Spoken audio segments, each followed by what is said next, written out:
अस्सलाम वालेकुम मेरे प्यारों और उनके अहबाबों। उम्मीद करती हूँ आप सब खैरियत से होंगे। तो आज हम जिस केस पर नज़र डालने वाले हैं वो चंदावत फैमिली का है, जो कि इंडिया में शाद नगर से बिलोंग करती हैं।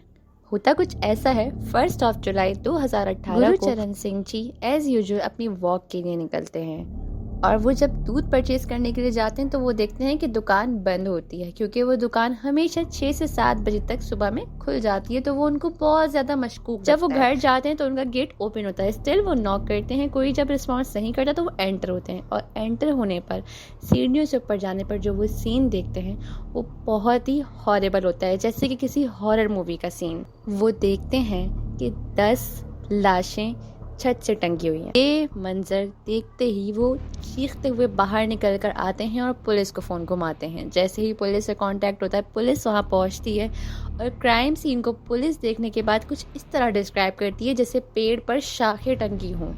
छानबीन के बाद एक और डेड बॉडी उनको दूसरे रूम में से मिलती है। वो 11 लोग जो कि एक ही फैमिली के मेंबर्स होते हैं, जिनमें एक भावनेश सिंह एज 50 इयर्स, उनकी वाइफ सविता एज 48 इयर्स, उनके 3 बच्चे नीतू 25 इयर्स, मनिका 23 इयर्स और ध्रुव 15 इयर्स। भावनेश के छोटे भाई ललित जिनकी एज 45 होती है और उनकी वाइफ 42 इयर्स, उनका बेटा इकलौता शिवम एज 15 इयर्स। भावनेश की सिस्टर प्रतिभा जिनकी एज 48 इयर्स और उनकी इकलौती बेटी प्रियंका एज 33 इयर्स।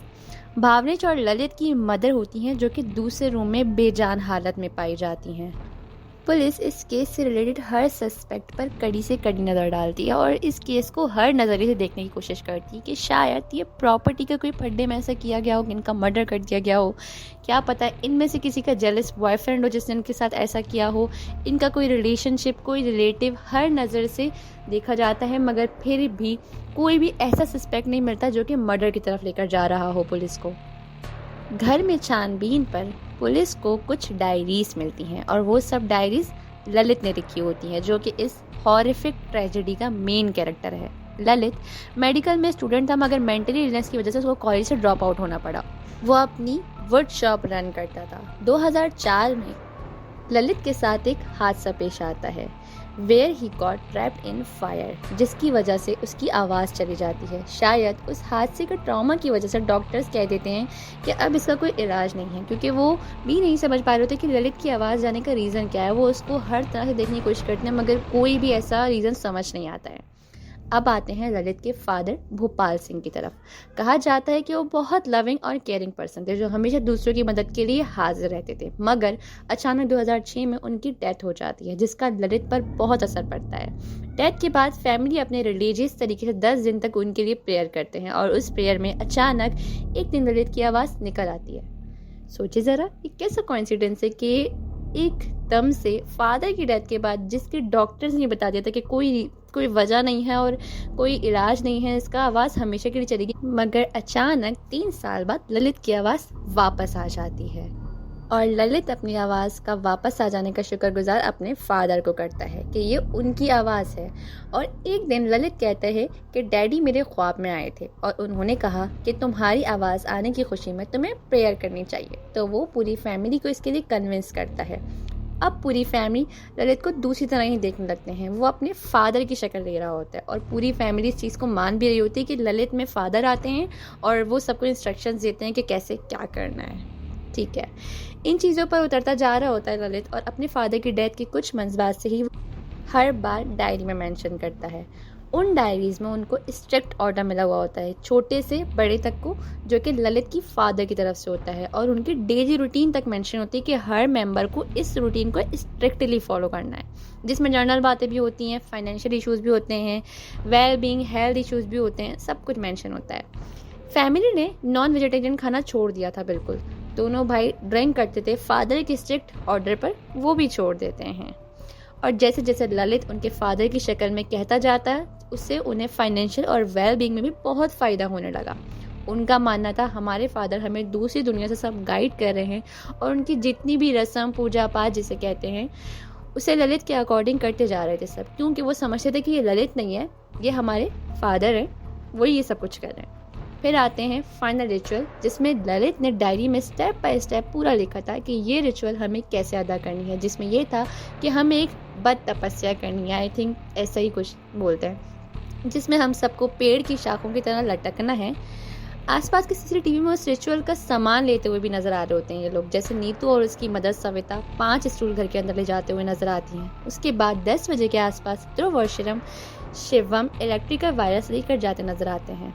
उसके बाद ना तो कोई बाहर आता है और ना कोई अंदर जाता है। डायरी में डिस्क्राइब होता है कि उन्हें अपने लाउंज की सीलिंग से साड़ी के दुपट्टे को वायरिंग से बांध कर उस पर हैंग होना है। ललित और उसकी वाइफ टीना सारी फैमिली की आंखों पर कपड़ा बांधती है, उनके पाँव बांधती है वायर से, उनके कानों में रुइयां डाली जाती हैं और मुंह पर टेपिंग कर देते हैं और अपने मुंह भी किसी कपड़े से बांध लेते हैं।